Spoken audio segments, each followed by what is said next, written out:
जय श्री कृष्णा। नमस्कार दोस्तों, स्वागत है आप सभी का मेरे YouTube चैनल आर के भक्ति ज्ञान में।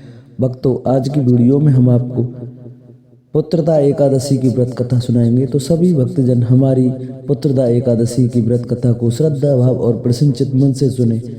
जो भक्त हमारे चैनल पर नए आए हैं, जिन्होंने अभी तक हमारे चैनल को सब्सक्राइब नहीं किया है, वो चैनल को सब्सक्राइब करें, वीडियो को लाइक करें और कमेंट में ओम नमो भगवते वासुदेवाय अवश्य लिखें। पुत्रदा एकादशी हिंदू धर्म में अत्यंत महत्वपूर्ण व्रत माना जाता है।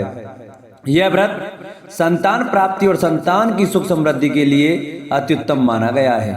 पौष माह में आने वाला यह व्रत कई दंपतियों के जीवन में सुख समृद्धि लाने वाला होता है। साल 2025 की पहली एकादशी पुत्रदा एकादशी ही है। ऐसे में इस दिन व्रत रखने से आप पूरे साल भर शुभ फल की प्राप्त कर सकते हैं। एकादशी तिथि के व्रत रखने वाले हैं तो 10वीं तिथि से ही आपको सात्विक जीवन जीना चाहिए। इसके बाद एकादशी तिथि के दिन प्रातःकाल जल्दी उठकर स्नान करना चाहिए और व्रत का संकल्प आपको लेना चाहिए। पूजा स्थल पर भगवान विष्णु की प्रतिमा या चित्र स्थापित करके विष्णु भगवान को गंगा जल, रोली, चावल, पुष्प और तुलसी दल अर्पित करें। इसके बाद दीपक और अगरबत्ती जलाएं।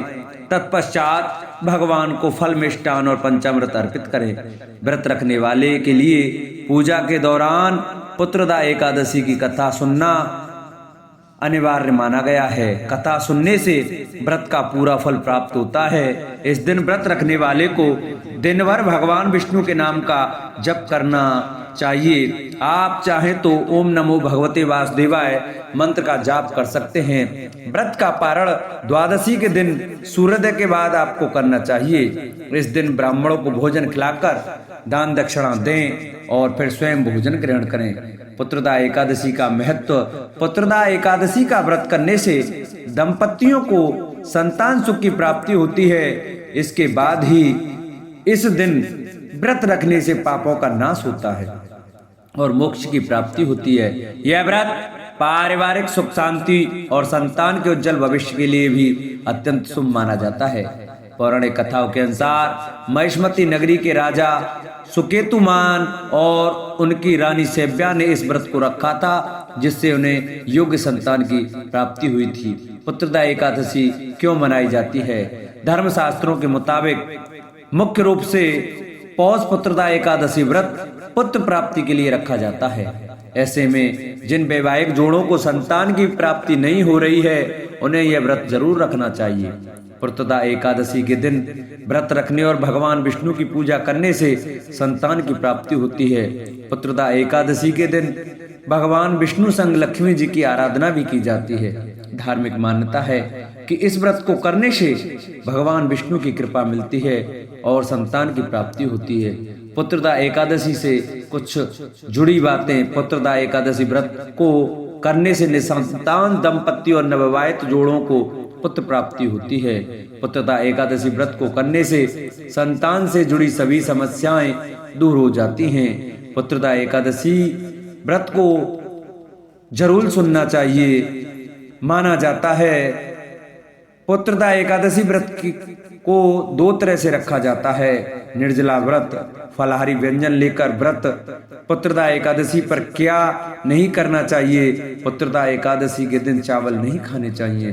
पुत्रदा एकादशी के दिन तुलसी के पत्ते नहीं तोड़ने चाहिए। पुत्रदा एकादशी के दिन मांसाहारी भोजन, प्याज और लहसुन नहीं खाना चाहिए। पुत्रदा एकादशी के दिन शराब और सिगरेट का सेवन नहीं करना चाहिए। पुत्रदा एकादशी के दिन किसी के बारे में बुरा नहीं बोलना चाहिए। पुत्रदा एकादशी साल में कितनी बार आती है? वैदिक पंचांग के अनुसार पुत्रदा एकादशी साल में 2 बार आती है। एक बार पौष माह के शुक्ल पक्ष में आती है और एक सावन माह के शुक्ल पक्ष में। सावन महीने में आने वाली पुत्रदा एकादशी बहुत खास मानी जाती है। पुत्रदा एकादशी व्रत कथा। धर्मराज युधिष्ठिर कहने लगे, हे भगवान, आपने पौष कृष्ण एकादशी अर्थात सफला एकादशी का महत्व बताकर बड़ी कृपा की। अब आप कृपा करके मुझे पौष माह के शुक्ल पक्ष की एकादशी के विषय में भी बतलाइए। इस एकादशी का क्या नाम है तथा इसके व्रत का क्या विधान है, इसकी विधि क्या है इसका व्रत करने से किस फल की प्राप्ति होती है और उसमें कौन से देवता का पूजन किया जाता है, कृपया ये सब विधान पूर्वक कहिए। भगवान श्री कृष्ण बोले, पौष माह के शुक्ल पक्ष में आने वाली इस एकादशी को पौष पुत्रदा एकादशी कहा जाता है। इसमें भी नारायण भगवान की पूजा की जाती है।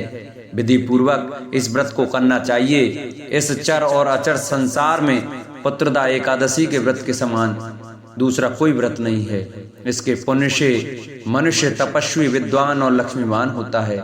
इसकी मैं एक कथा कहता हूं, सो ध्यान पूर्वक सुनो। भद्रावती नामक नगरी में सुकेतुमान नाम का एक राजा राज्य करता था।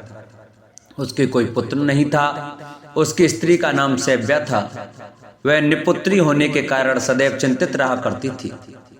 राजा के पितर भी रो रो कर पिंड लिया करते थे और सोचा करते थे कि इसके बाद हमको पिंड कौन देगा। राजा को भाई बांधव, धन, हाथी, घोड़े, राज और मंत्री, इन सब में से किसी से भी संतोष नहीं होता था। वह सदैव यही विचार करता था कि मेरे मरने के बाद मुझको कौन पिंड दान करेगा। बिना पुत्र के पितरों और देवताओं का ऋण कैसे चुका सकूंगा। जिस घर में पुत्र ना हो उस घर में सदैव अंधेरा ही रहता है। इसलिए पुत्र उत्पत्ति के लिए प्रयत्न करना चाहिए। जिस मनुष्य ने पुत्र का मुख देखा है वह धन्य है। इसको इस लोक में यश और परलोक में शांति मिलती है, अर्थात उनके दोनों लोक सुधर जाते हैं। पूर्व जन्म के कर्म से ही इस जन्म में पुत्र, धन आदि प्राप्त होते हैं। राजा इसी प्रकार रात दिन चिंता में लगा रहता था। एक समय तो राजा ने अपने शरीर को त्याग देने का निश्चय किया, परंतु आत्मघात को महान पाप समझकर उसने ऐसा नहीं किया।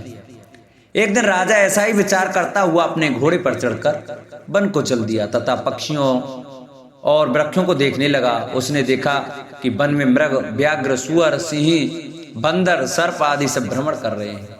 हाथी अपने बच्चों और हथनियों के बीच घूम रहा है। इस वन में कहीं तो गीदड़ अपने कर्कश स्वर में बोल रहे हैं, कहीं उल्लू ध्वनि कर रहे हैं। वन के दृश्यों को देखकर राजा सोच विचार में लग गया। इसी प्रकार आधा दिन बीत गया। वह सोचने लगा कि मैंने कई यज्ञ किए, ब्राह्मणों को स्वादिष्ट भोजन से तृप्त किया, फिर भी मुझको दुख प्राप्त हुआ, क्यों? राजा प्यास के मारे अत्यंत दुखी हो गया और पानी की तलाश में इधर उधर फिरने लगा। थोड़ी दूर पर राजा ने एक सरोवर देखा। उस सरोवर में कमल खिले थे तथा सारस, हंस, मगरमच्छ आदि विहार कर रहे थे। उस सरोवर के चारों तरफ मुनियों के आश्रम बने हुए थे। उसी समय राजा के दाहिने अंग फड़कने लगे। राजा शुभ शकुन समझकर घोड़े से उतरकर मुनियों को दंडवत प्रणाम करके बैठ गया। राजा को देखकर मुनियों ने कहा, हे राजन, हम तुमसे अत्यंत प्रसन्न हैं, तुम्हारी क्या इच्छा है सो कहो। राजा ने कहा, महाराज, आप कौन हैं और किस लिए यहाँ आए हैं, कृपया करके बताइए। मुनि कहने लगे कि हे राजन, आज संतान देने वाली पुत्रदा एकादशी है। हम लोग विश्वदेव हैं और इस सरोवर में स्नान करने के लिए आए हैं। यह सुनकर राजा कहने लगा कि महाराज, मेरे भी कोई संतान नहीं है। यदि आप मुझ पर प्रसन्न हैं तो एक पुत्र का वरदान दीजिए। मुनि बोले, हे राजन, आज पुत्रदा एकादशी है, आप अवश्य इसका व्रत करें। भगवान की कृपा से अवश्य आपके घर में पुत्र होगा। मुनि के वचनों को सुनकर राजा ने उसी दिन एकादशी का व्रत किया और द्वादशी को उसका पारण किया। इसके पश्चात मुनियों को प्रणाम करके महल में वापस आ गया। कुछ समय बीतने के बाद रानी ने गर्भ धारण किया और 9 महीने के पश्चात उनके एक पुत्र हुआ। वह राजकुमार अत्यंत सूरवीर, यशस्वी और प्रजापालक हुआ। श्री कृष्ण बोले, हे राजन, पुत्र की प्राप्ति के लिए पुत्रदा एकादशी का व्रत करना चाहिए। जो मनुष्य इस महात्मा को सुनता है और पढ़ता है उसे अंत में स्वर्ग की प्राप्ति होती है।